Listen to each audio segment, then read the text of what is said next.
న్యాయ వ్యవస్థపై పూర్తి నమ్మకముందున్నారు కేటీఆర్. నాపై నమోదైంది అక్రమ కేసు, రాజకీయ కేసు అని తెలిసినా ఏసీబీ విచారణకు వెళ్లానన్నారు.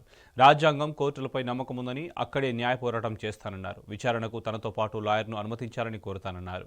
ఈ దుర్మార్గుల నుండి చట్టపరమైన రక్షణ కల్పించాలని కోర్టుకు కోల్పోతానన్నారు.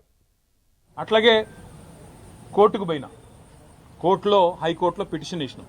ఏమని? ఇది అక్రమ కేసు, ఎఫ్ఐఆర్ తప్పు, ఎఫ్ఐఆర్ అనవసరపు సెక్షన్లు, అక్కరలేని సెక్షన్లు ఇష్టం వచ్చినట్టు పెట్టినారని చెప్పి వాదించినాం.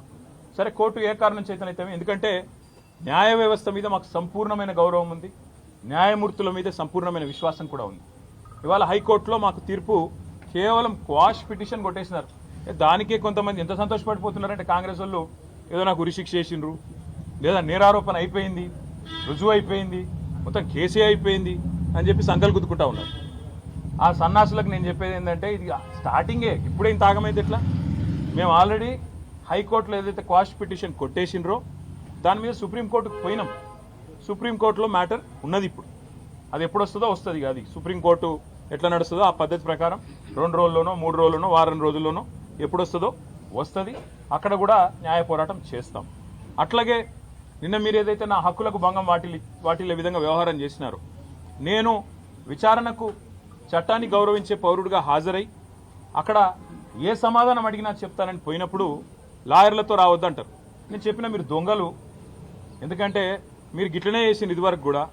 పాపం మా పట్నం నరేందర్ రెడ్డి ఆయన ఇయ్యని స్టేట్మెంట్ ఇచ్చినట్టు బుకాయించి వెంటనే మీడియాలో లీకులు ఇచ్చే దౌర్భాగ్యులు మీరు. నేను నమ్మను మిమ్మల్ని, మా లాయర్ బరాబర్ ఉండాలని అడిగిన. రేపు అందుకే కోర్టుకు కూడా పోతున్నా, హైకోర్టుకు కూడా. నాకు న్యాయవాదుల సమక్షంలో విచారణ జరగాలి అని కోరుతూ హైకోర్టుకు పోతున్నా. తప్పేమున్నది అందులో? న్యాయ వ్యవస్థను తప్పకుండా నాకు ఇవాళ ప్రాధేయపడి వారిని అడిగి నాకు ఈ దుర్మార్గుల నుంచి చట్టపరమైన రక్షణ కల్పించడానికి అడుగుతున్నాను. నేనేం వేరే అడుగుతలేను కదా, ఆ పని చేస్తున్నా. దానికి కూడా కాంగ్రెస్ వాళ్ళకు ఏమేమో ఆగమాగం అయిపోతున్నారు. ఇక కొంతమంది మంత్రులు అయితే వాళ్ళే న్యాయమూర్తులు అయిపోతున్నారు, వాళ్ళే శిక్షలు వేస్తున్నారు, వాళ్ళే చెప్పేస్తున్నారు నెక్స్ట్ ఏం జరగబోతుంది, ఇదేమవుతుంది, అదేమవుతుంది. వాళ్ళకి నేను చెప్తా ఉన్నా, ట్రయల్ మీడియాలో జరగదు, ట్రయల్ సెక్రటేరియట్లో జరగదు, ట్రయల్ మంత్రుల పేషీల్లో జరగదు, ట్రయల్ న్యాయస్థానాల్లోనే జరుగుతుంది. గతంలో మీరు ఇట్లాంటివి అనుభవాలు ఎదుర్కొన్నప్పుడు మీరు కూడా కోర్టుకే పోయినారు, మేము కూడా ఇప్పుడు కోర్టుకే పోతున్నాం. దానికి ఇంత గగురుపాటు ఉలికిపాటు ఎందుకో మంత్రులకు నాకు అర్థం కావడం లేదు. మళ్ళా చెప్తా ఉన్నా, అరపైసా అవినీతి కూడా జరగలేదు, రూపాయి అవినీతి కూడా జరగలేదు.